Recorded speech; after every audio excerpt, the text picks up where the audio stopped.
আজকে রক্তাল্পতা বা অ্যানিমিয়া নিয়ে কিছু কথা বলা যাক। সাধারণত আমরা রক্তাল্পতা বা অ্যানিমিয়া কিভাবে ডিটারমাইন করি? কোনো পার্সনের হিমোগ্লোবিন লেভেল দেখে। এই ব্লাডে হিমোগ্লোবিন লেভেল যদি ফিমেলদের ক্ষেত্রে অর্থাৎ মেয়েদের ক্ষেত্রে যদি 12 গ্রাম পার ডেসিলিটারের কম হয় এবং ছেলেদের ক্ষেত্রে অর্থাৎ মেলদের ক্ষেত্রে যদি 13 গ্রাম পার ডেসিলিটারের কম হয়, তাহলে সেটাকে আমরা অ্যানিমিয়া বলে থাকি। সাধারণত সবাই ভেবে থাকেন যে এই অ্যানিমিয়া হলে তার ব্লাডে আয়রন হয়তো কমে গেছে, কিন্তু এই কথা সব সময় সঠিক নয়। অর্থাৎ আমি এটাই বলতে চাই যে অ্যানিমিয়া এবং আয়রন ডেফিসিয়েন্সি এই দুটি সমার্থক শব্দ নয়। হ্যাঁ, এটা অনেক সময় হয়ে থাকে, কিন্তু এই দুটি কখনোই সমার্থক শব্দ নয়। আজকে কিছু কেস স্টাডির মাধ্যমে এবং কিছু স্টাডির মাধ্যমে আজকে আমি আপনাদের বলতে চাই যে এটা কেন সঠিক নয়, এবং আমি কিছু পেশেন্টের এক্সাম্পল দিয়েও আপনাকে এটা বুঝাবো। সাধারণত আমাদের শরীরে যে আয়রন থাকে সেটা একটা স্টোর ফর্মে যে থাকে সেটাকে আমরা বলে থাকি ফেরিটিন, এবং রক্তের এই টেস্টটা আমরা করতে দিয়ে থাকি পেশেন্টদের, যেটাকে বলা হয় সিরাম ফেরিটিন লেভেল। এবার আপনারা অনেক সময় দেখবেন কোনো সিকেডির পেশেন্টের ক্ষেত্রে সিরাম ফেরিটিন লেভেল অনেক বেশি, অর্থাৎ আয়রন স্টোরেজ অনেক বেশি, কিন্তু তারপরেও তার অ্যানিমিয়া আছে। তাহলে সেক্ষেত্রে কি আপনি তাকে আয়রনই দিয়ে যাবেন? এর উত্তরটা হচ্ছে একেবারেই না। এর উত্তরটা তাকে আমাদেরকে দিতে হবে এরিথ্রোপয়েসিস স্টিমুলেটিং এজেন্ট। এই এরিথ্রোপয়েটিক স্টিমুলেটিং এজেন্ট অর্থাৎ ইনজেকশন ডারবেপয়েটিন আমাদেরকে পেশেন্টকে সেক্ষেত্রে দিতে হবে। তাহলে আজকে আপনারা বুঝতে পারলেন যে আয়রন ডেফিসিয়েন্সি এবং অ্যানিমিয়া সমার্থক শব্দ না। এবার যদি আপনার ব্লাডে ফেরিটিন লেভেলও কম থাকে এবং হিমোগ্লোবিনের লেভেল কম থাকে, তখন আপনাকে কিন্তু আয়রন ওরালি বা ইন্ট্রাভেনাসলি নিতে হবে, এবং আয়রন কারেকশনটা করলেই সেক্ষেত্রে আপনার হিমোগ্লোবিন লেভেলেও কারেকশন হবে।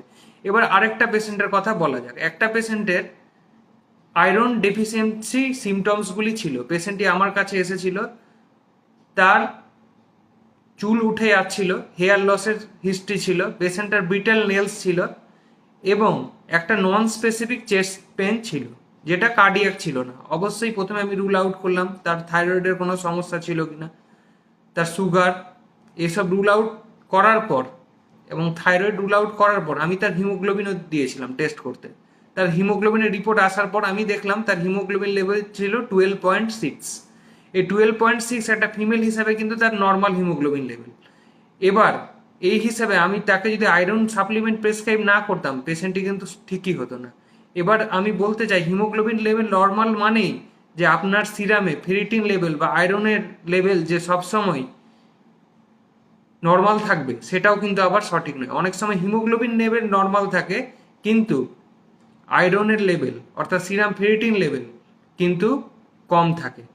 কারণ অনেক সময় আমাদের শরীরে আয়রনের ঘাটতি থাকলেও আমাদের বোন ম্যারো সেই স্টোরেজ আয়রন ট্রান্সফার করতে থাকে, যাতে করে আমাদের হিমোগ্লোবিন লেভেল মেনটেন থাকে। সেক্ষেত্রে হিমোগ্লোবিন লেভেল তো পেশেন্টের মেনটেন হচ্ছে, কিন্তু আয়রনের কিন্তু ঘাটতি হয়েছে, সেক্ষেত্রে কিন্তু আপনাকে আয়রন সাপ্লিমেন্ট দিয়েই সেটা ঠিক করতে হবে।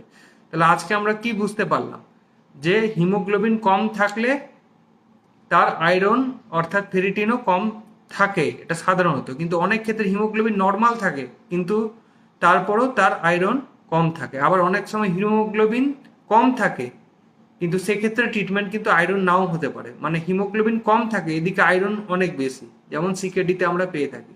আরও কিছু কথা বলা যাক, যেমন বোন মেরোর কিছু ডিসঅর্ডার আছে, বা থ্যালাসেমিয়া আছে, বা ভিটামিন বি 12 ডেফিসিয়েন্সি আছে। এই রকম যে কেসগুলো আছে, এই রকম কেসগুলোতে সাধারণত আমরা কি দেখে থাকি? হিমোগ্লোবিন কিন্তু কম থাকে।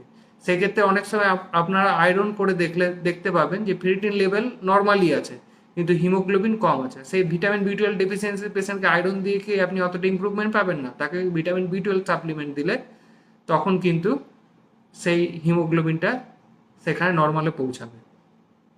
এবং সিকেডির ক্ষেত্রে যেখানে আয়রন অলরেডি ওভারলোড আছে, সেক্ষেত্রে আপনি আয়রন এক্সট্রা তো দিবেনই না, সেখানে হিমোগ্লোবিন কারেকশন করার জন্য আপনাকে injection erythropoietic stimulating agent injection darbepoetin দিতে হবে।